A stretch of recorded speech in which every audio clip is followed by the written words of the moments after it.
1. Cut an old sock with a small opening to make a simple glove. For a hidden long sock, make a cut on the top of the foot and another on the heel, and you've got an invisible sock. 2. Cut the sock down the middle, sew the edges, and slip it over a cup for a cute, cozy cup cover. 3. Sew a sock on the inside of your pants as a secret pocket, a perfect hiding spot for a bit of cash. 4. Take an old, unused sock, make a couple of cuts, and save yourself a trip to buy a mask. 5. For easy beachy waves, mist your hair, wrap small sections in a sock, and blow dry. Remove the socks for instant curls. 6. Turn a fuzzy sock into a pencil case by cutting off one end, flipping it inside out, securing one end with thread, and gluing on a zipper. Cut a slit, turn it back right side out, and decorate. 7. Too many spare socks around? Roll and fold them, stick in some floral picks, and make a sock bouquet. The perfect surprise for a party.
Don't throw away your wife's old socks.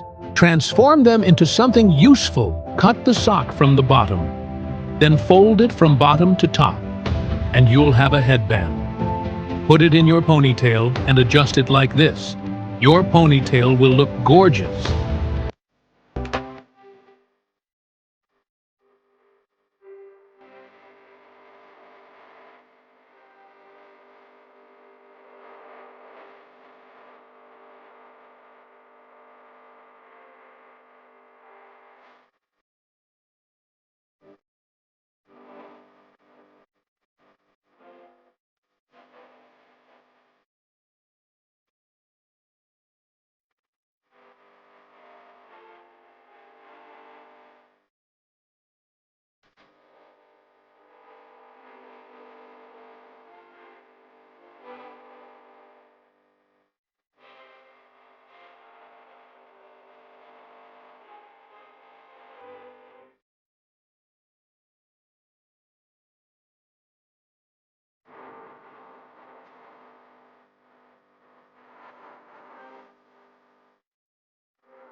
Wow, that was good.